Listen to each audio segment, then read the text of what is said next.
method. Part 2, I really want to get on to really talking about the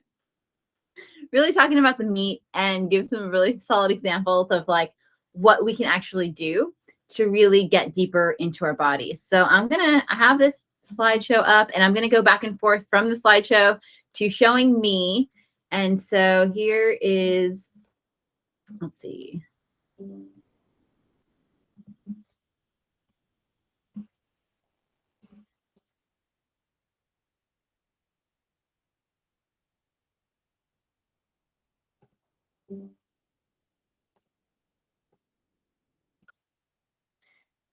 Okay, so the dance body method is comprised of movements. And then as I developed the method, they were things that I was learning to do on my own by myself. And then I needed somebody or a practitioner to do it with me. However, I didn't have somebody. So for my patients to sometimes help speed up the process, I'm there working with them. And then as I really fine-tuned the method, I realized I could just make equipment. And so I have some equipment that I use in lieu of having somebody to work with, because when I was learning the method myself and when I was using it on myself for benefit, I didn't have another person because I was creating it and I didn't have another person with the system. So this method is possible to do all on your own. And sometimes you just need a little bit of equipment to do with it. And that's more like level 2 and level 3. There's some more steps involved in it. And it's more of really just digging into those deep roadways of your body, those grooves and trenches. So just to review from the last part 1, I'm going to review the movements. And so we did the initial movement and we talked about shoulders down and back. So when I say shoulders down and back, everybody can just kind of put their arms out. And in order to get this feeling that you're getting this scapula engagement, you can just bring your hands out here and turn them up to try and get some shoulders down and back there. And then I just want everybody to practice that 5 times, just rotating your hands up, keeping your arm above the horizon level to feel shoulders down and back. Now that's really good advice, I said in the first one, but what I alluded to is that we can make it better and we can kind of explore the way our body is connected just from this initial movement. So what we're going to do is we're going to talk about how we can add range of motions onto these initial combinations. So what we're going to do to feel our shoulders more is we're going to just explore ranges of motion. So some of the range of motion that we're going to go through is going to start with our hands. And I introduced that before.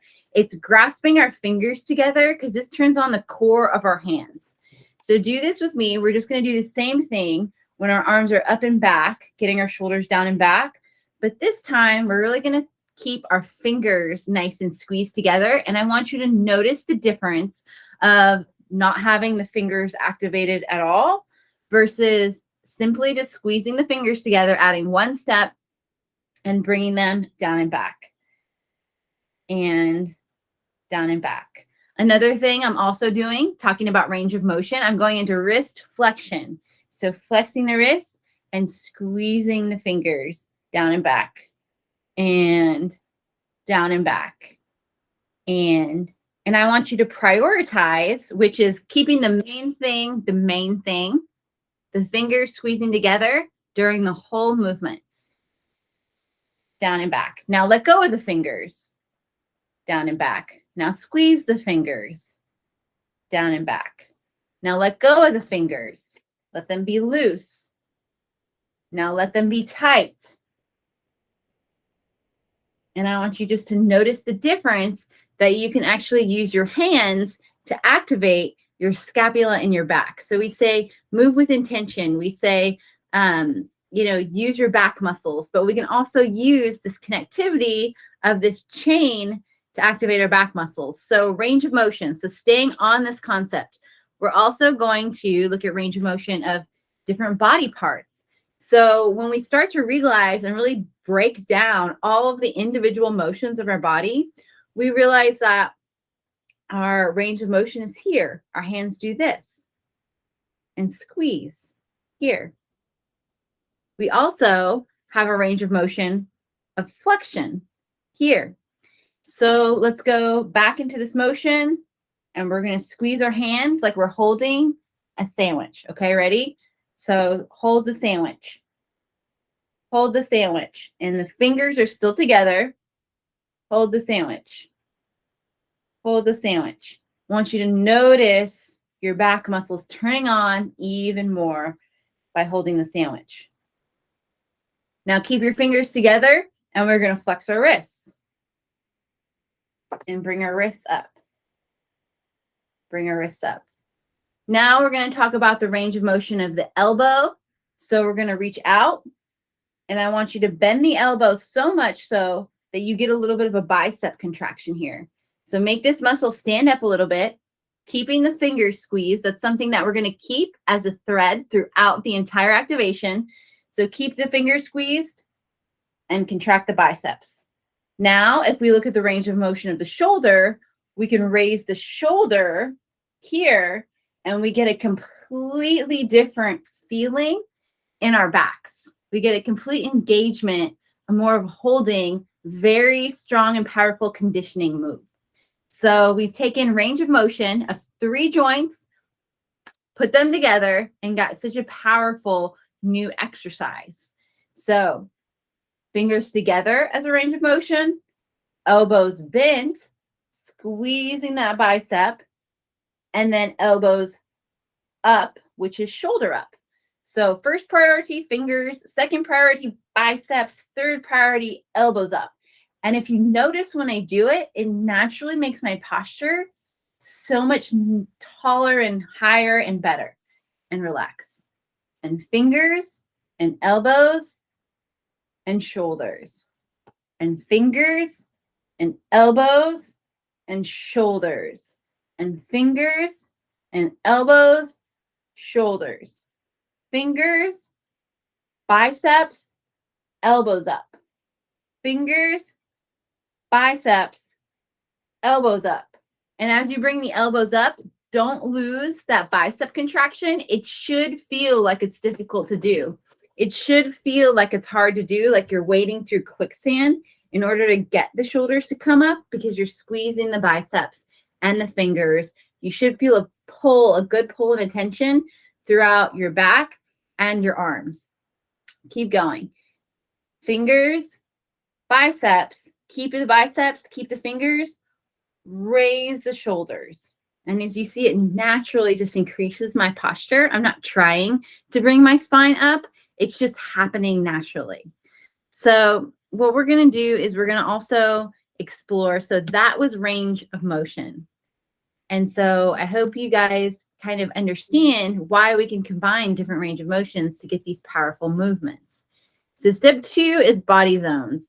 So body areas, they can be connected but separate. And so all I mean by that is, are we looking at your hand? Are we looking at your wrist? Are we looking at your elbow? Are we looking at your shoulders? And so what I like to do is break them down into individual components, but then talk about them like they're one thing, how we can activate them as one thing. So in dance, we have very interesting combinations of movements. And so especially with our rib cage in our inner body. And so and traditional anatomy tries to explain these dance movements. But what I've realized as a physical therapist is it doesn't fully explain all of the range of motions and possibility of movements that we can encounter. So one of them is this combined motion of the shoulder and the rib cage, scapula. And so I want you to go through that with me. So again, we're just going to come here and we're going to be hands up and the shoulders down in back position. And instead of thinking neutral here with both arms, we're going to think about reaching this arm out. Okay. So there's actually 2 ways and 2 things at play that we can do with body zones. We can take the shoulder and reach it out like we're trying to move through this joint right here. Right there, we're trying to just reach our arm out through here. So do that a couple times where we're just reaching through the shoulder joint. So as far as anatomy is concerned, excuse me, this is protraction of the shoulder. And this is largely done by a muscle called the serratus anterior. And so again, keep the fingers squeezed to give yourself a little bit more pull here. So pull through the shoulder. Now, step 2, that you've practiced that, we can also separately pull through the rib cage. So if we're here, we can even stop pulling through the shoulder and just move our body from the rib cage up to the side. To the side. And we're just trying to put this part here over to the side. To the side. Now, when you see Really Connected Dancing, what it is it's both.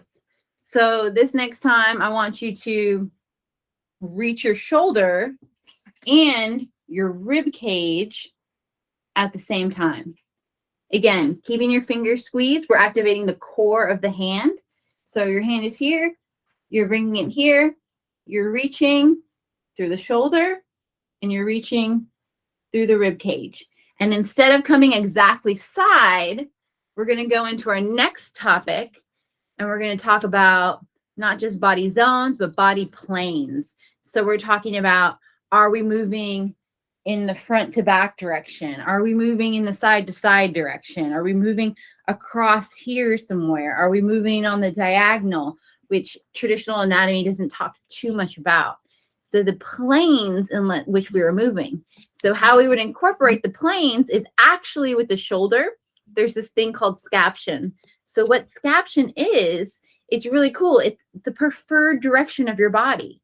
It's also the preferred direction that we dance in. So as dancers, everything is at a 45-degree angle to make it look better traditionally, or like if you're doing any type of movement, a lot of times you're angling your body in certain directions.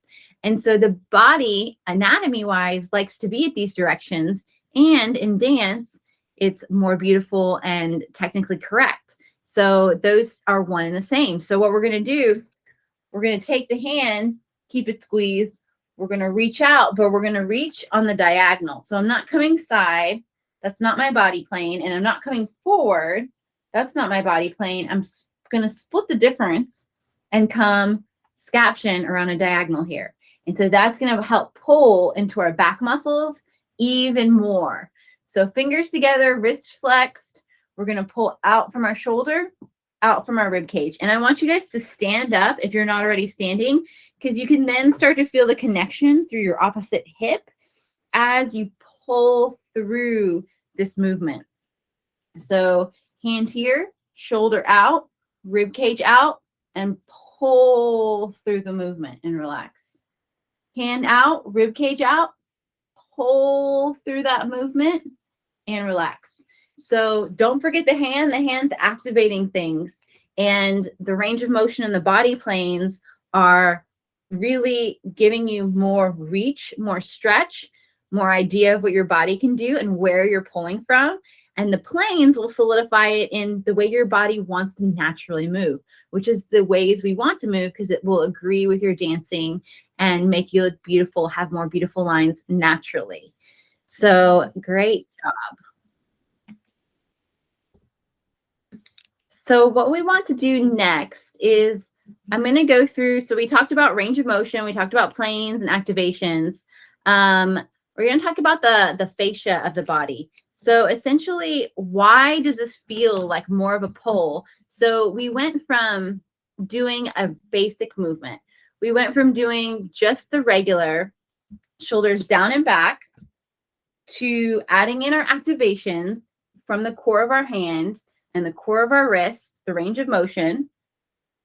Here, we added in a plane, which is on a diagonal, and then a stretch not only from our shoulder, but from our rib cage too.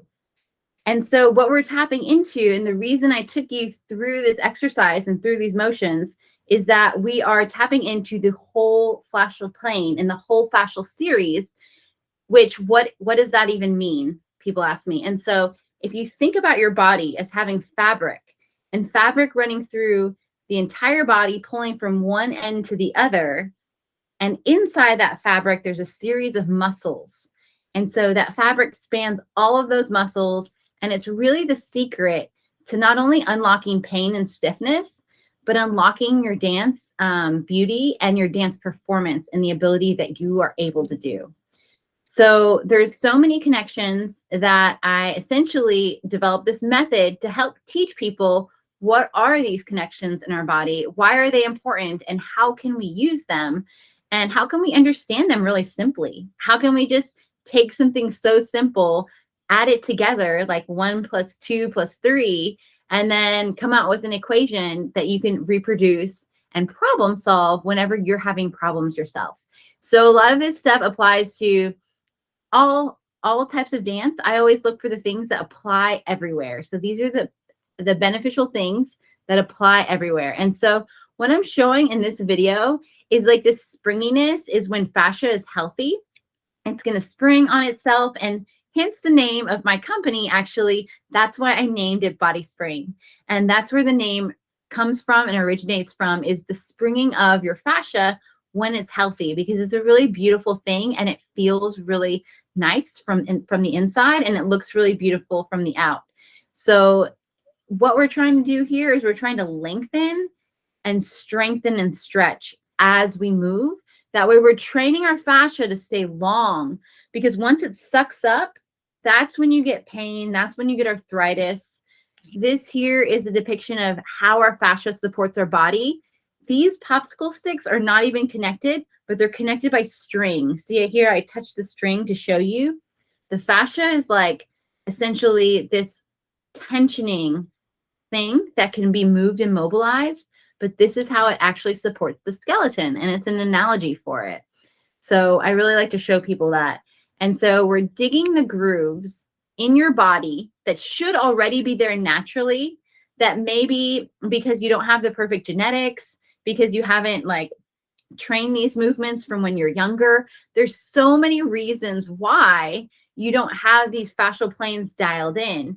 But by training these fascial planes, these grooves, these pathways, we can start to really warm up your body. And not only that, but develop these grooves. So then when you try to move later, your body is much better at moving.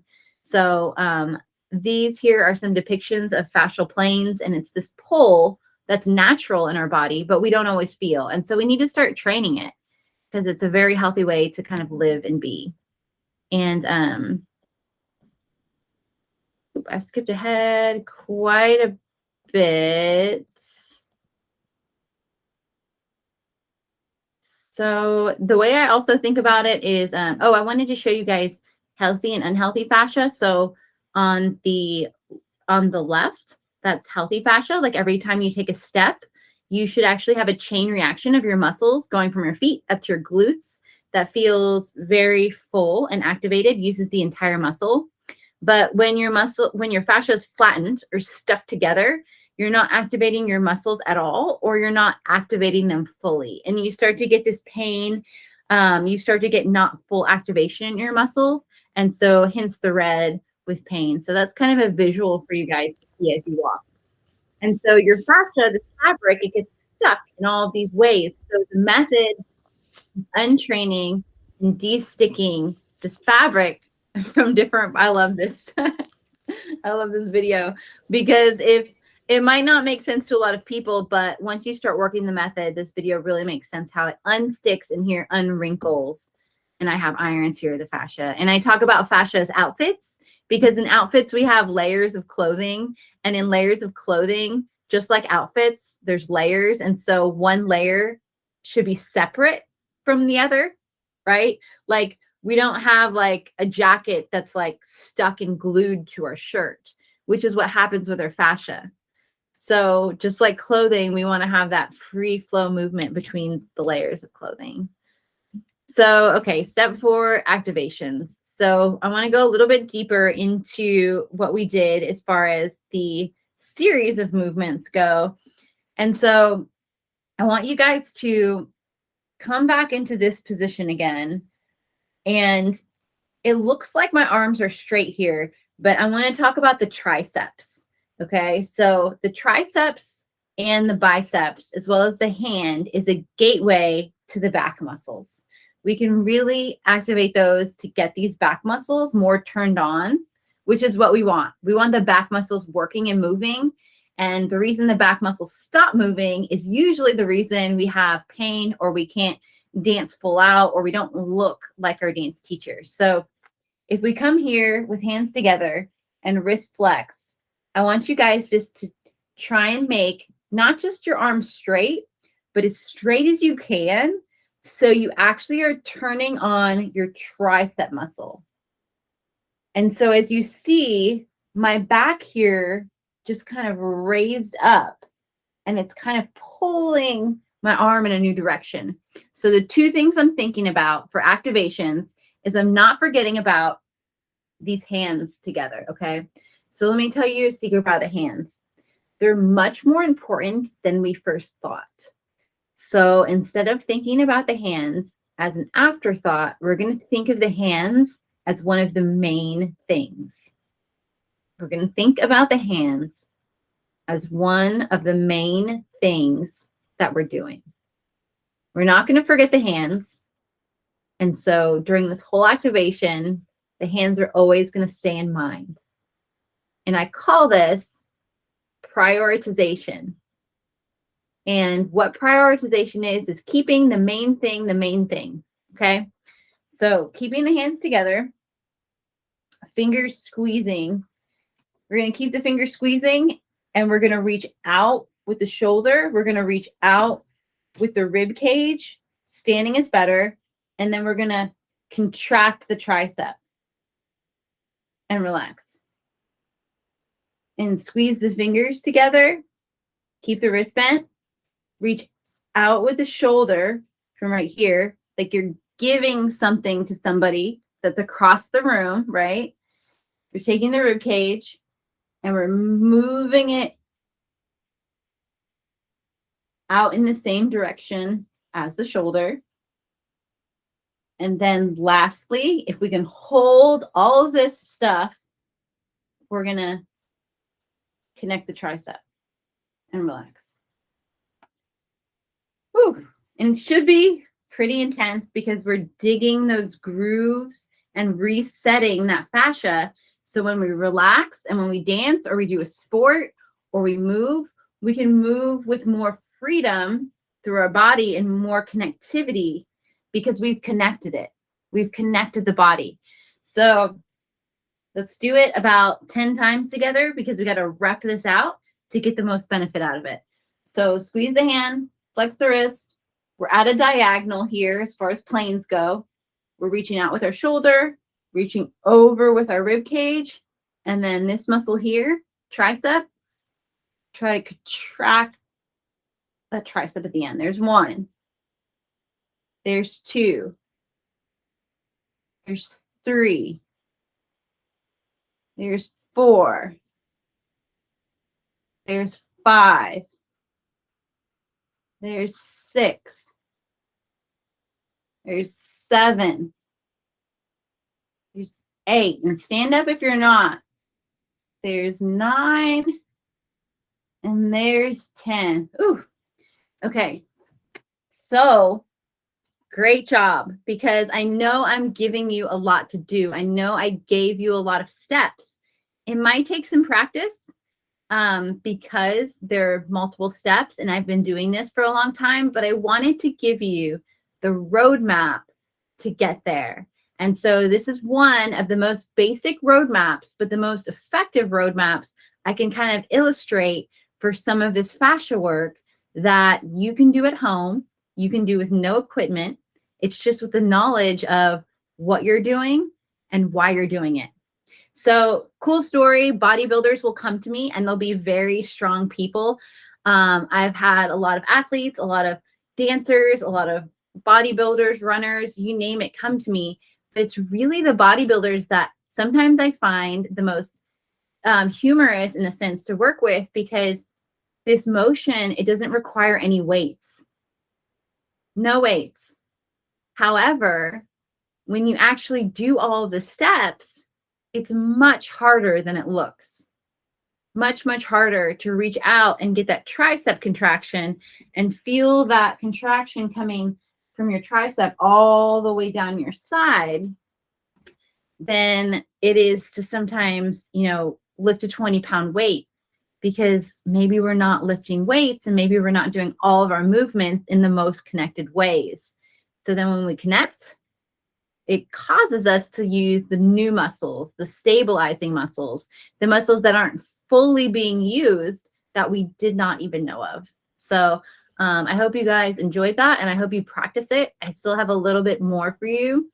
So that was activations. And so they essentially decrease the amount of time to learn a movement or to learn form. And so if we practice these activations, we're naturally going to understand our form and what our teachers and our coaches are asking of us just naturally. And these activations are found all over the body in all different types of ways, in all different muscles. So I'm really excited to whoever wants to share, to work with me, to share these with you, and to continue sharing these in these events. So I make the analogy that it turns the light switch on. So putting it together, what are you moving? You know, like we're going through the what, the where, the how, and the why, and the results. So what are you moving? You're moving different body zones. We talked about you're moving your shoulder, but how your shoulder is actually different for moving your rib cage. But when we reach for something, we don't always think about that. We don't always think that, hey, this zone is different than this zone, and they're working together. Because when you see empty movements and movements that they don't look like they have intention in dance, sometimes we just see an empty arm here.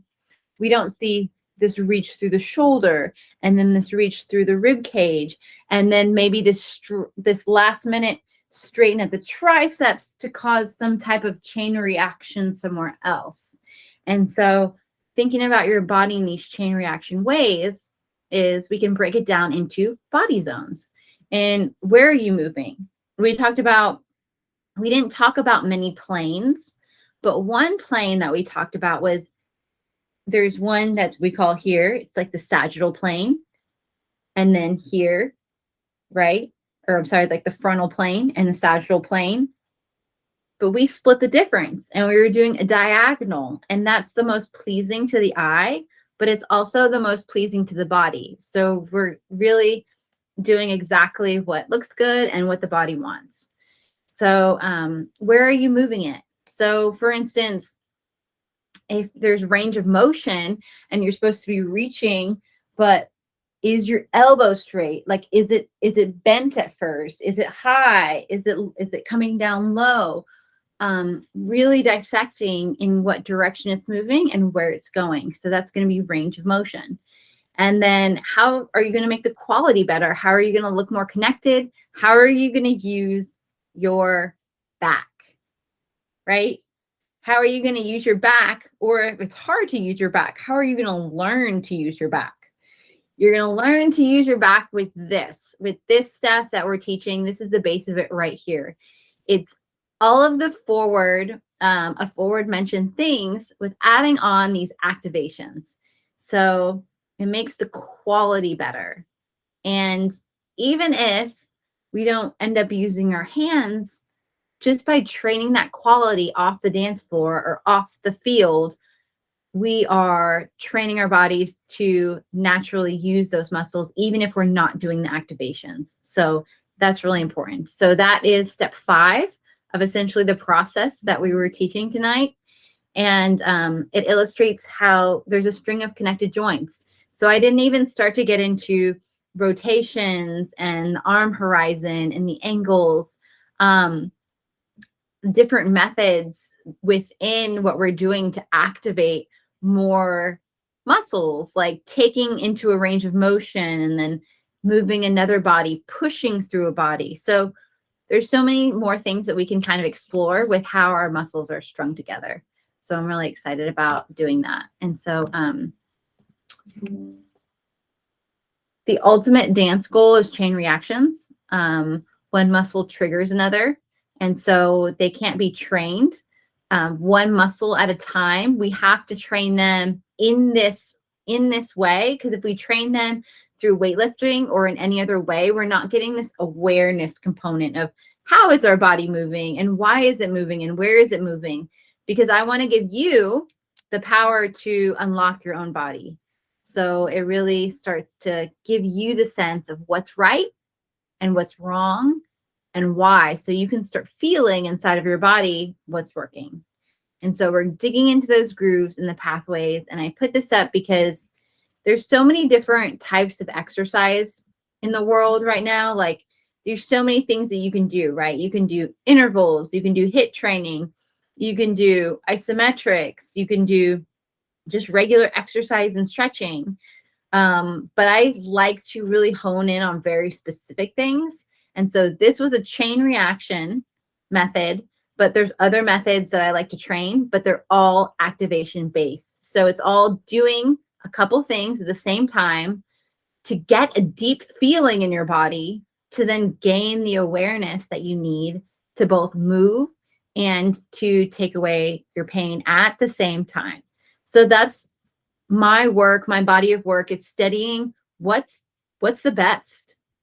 That's what I wanted to know. Like when I was in pain and I was having problems or I wanted to learn to dance, like that's what I wanted to know. Like what is the best thing to do? Not what I could do or not what's just going to waste my time or what's not a waste of time, but it's going to get me somewhere. But like what is going to be the most bang for my buck? Because I don't like to waste my time. I don't know about you, but I really hate wasting my time. And so that's why I really develop these activations. And sometimes people ask me, do I need to work on my fascia? And the answer is yes. Everybody needs to work on their fascia because, I mean, fascia is everything. Fascia is in your muscles, it's in your organs, it's in your tendons, and it's like it's the molecule that runs through everything. I mean, if you're spiritual, it's spirituality. It's everything. If you believe in, I think it's like called the Bose-Higgs particle, and they found that it actually exists everywhere in the world, connecting things. That's what fascia is. It exists everywhere in the body, connecting things.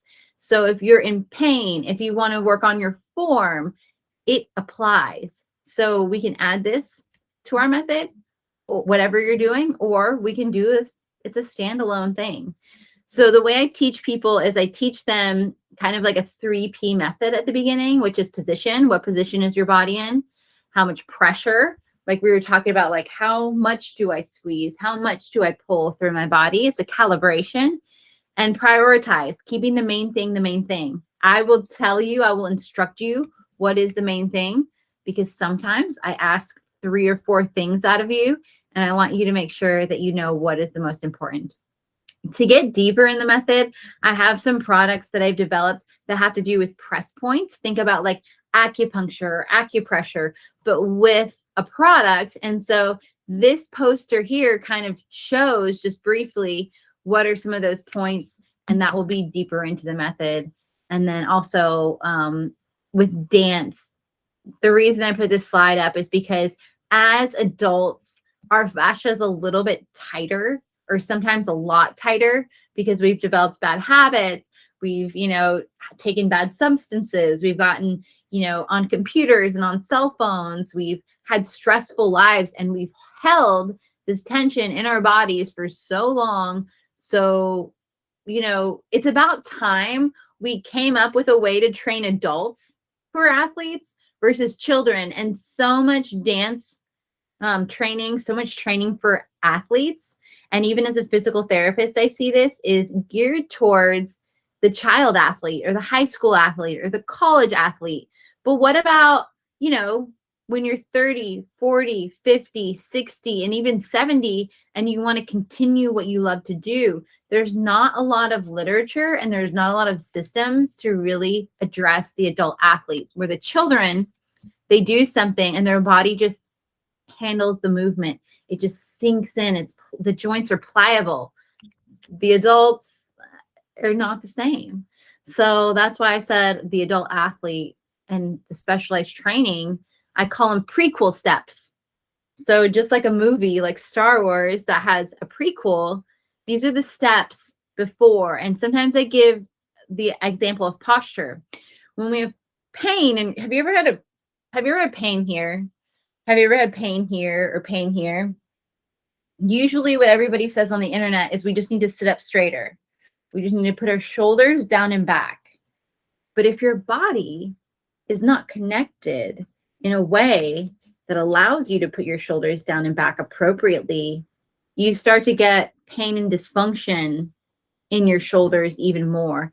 And even if you make them stronger, a lot of times you're still not completely solving the problem because the strength is helping, but the movements in the system and the way you're going about it is not bad, but is not optimal. And so to optimize, we have to include the fascia. And so there's some steps we need to do before we just think about bringing our shoulders down and back to really get those knots out of our shoulders and get that stress out and like de-wrinkle that fascia. So that's what I'm all about. That's what I want to talk about. And that's what I tried to bring you on as just like a very kind of short, sweet, but also complex journey of how we can think about getting there. So in the system, we have activations, drills, and trials. I'm going to talk about the spine, how it's so important, but we're not actually training it in the way we need to. We need to do the prequel steps to the spine, which is a series of the most important joints in our body. And I put this quote in here because I heard it the other day, actually on a Netflix special, but it was, I loved it. And I thought it really explained why it is that I'm doing this work. And it's when you come across something that is profound, then you have to change yourself. When you come across something that is profound, then you have to change yourself. And so,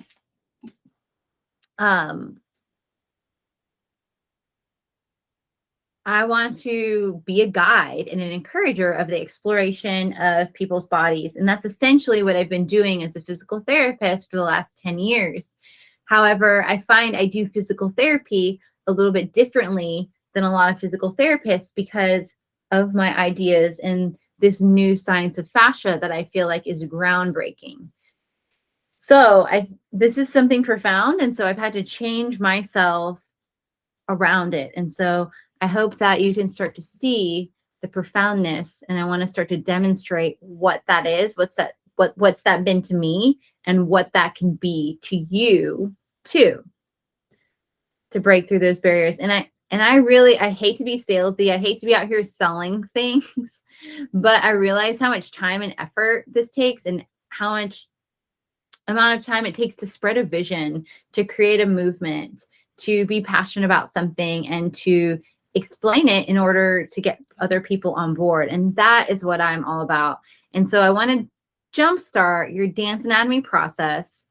And I'd like to shorten the time that it takes. I'd like to problem solve the pitfalls, make it easy for you, use my track record of knowledge and training with thousands of clients. If you go to my Facebook professional page of Dr. Romina McCullough PT, I have testimonial after testimonial after testimonial of people that I work with that have just, they get results. And so I'm at the point in my career where I'm confident that I can get you results. And so coming soon, I want your suggestions. I'd love to hear, like, what areas of the body do you want to work on? They are all connected, but what is most important for you to focus on? And then what we talked about today was the hand to shoulder connection. And if you want to get deeper into that, I did a whole month course in October. And I have testimonials on that posted as well. It was 4 master classes and both real. And I'm going to stop that for now because I have that. I didn't want that sound to interfere. And I have that video on my page, but it's taking a journey and into the body. And so this video kind of highlights different parts of talking about anatomy. We go through courses. I have like some time where we practice together and we try it. I incorporate it into drills, and it was a beautiful class. I really enjoyed the month of October, and I want to share it with those who need.